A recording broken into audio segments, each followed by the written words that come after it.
that age-old relationship advice passed down from generation to generation may not be as sound as you'd think. Sometimes, it's actually breaking those so-called sacred decrees that keeps couples happy for the long haul. Here are 9 rules you should consider completely forgetting about. Sign up to get free weight loss tips, relationship advice, and more delivered straight to your inbox. Rule: never go to bed angry. You've heard this one a million times, but sometimes a good night's sleep will end the fight better than arguing until the wee hours, says Alex, of Tulsa, OK, who has been happily married for 16 years. Adds Marie, of Minneapolis, who has been with her husband for more than a decade. While this advice is great on the surface, the ability to calmly and rationally get an argument across diminishes the more tired you get. Sometimes it's best to just sleep on it and tackle the problem the next morning. There's a good chance that whatever you were fighting about the night before won't seem as important.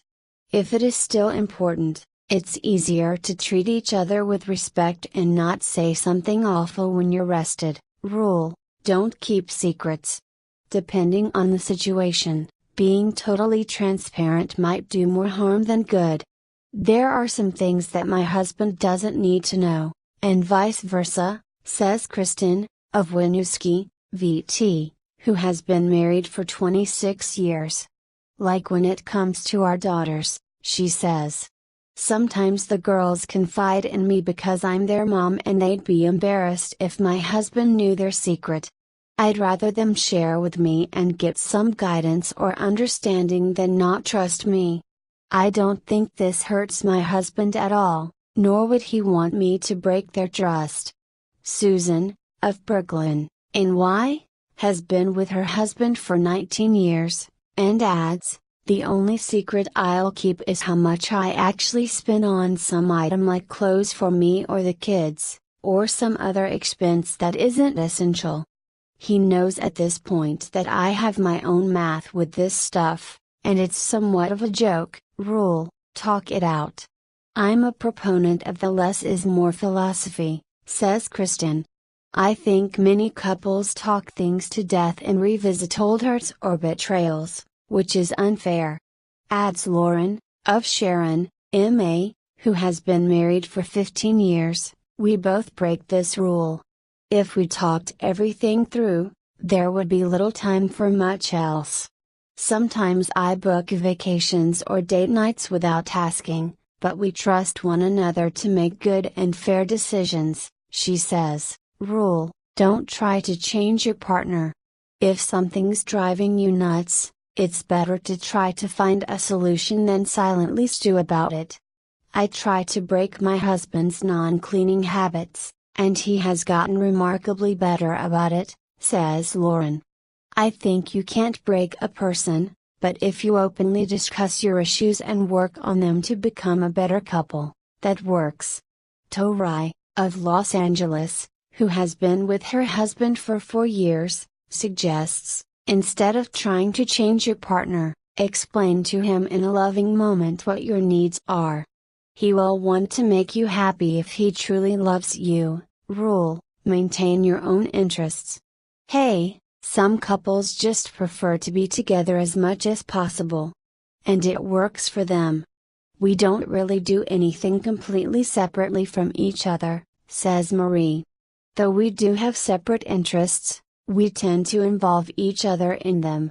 For example, he doesn't like cooking, but I do, and I have him help me develop recipes and give input on meals. Check out these 10 little things connected couples do. Rule: divide household duties equally. Imagine how it might feel if you didn't care that you were shouldering more than your fair share around the house. Liberating, right? For some couples, it's the key to happiness.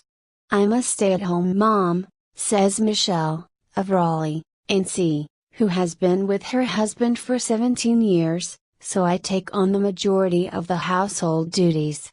I don't really believe in dividing them equally because honestly there is no such thing.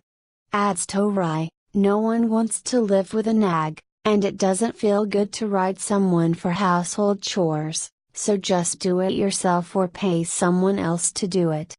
Make your relationship happiness a priority, not taking out the garbage. Rule: have a regular date night. No energy to schedule a babysitter and make a dinner reservation? Then don't. We don't have much energy for date nights, says Lauren, so yes, this rule has been broken a lot. We know we will get back to it more after our kids are a bit more independent. Susan adds, we don't go on dates regularly because we enjoy spending time with our kids and family and friends, but we do make an effort to watch TV or a movie together at least 1 or 2 nights a week. Rule: make romance a priority. Candlelit dinners, love letters, sexy lingerie. Or not.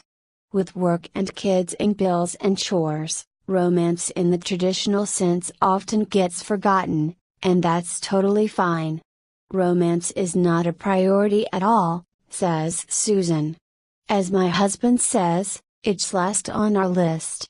But I think it's okay because we know we love each other and do little things daily like saying, I love you and kissing morning and night.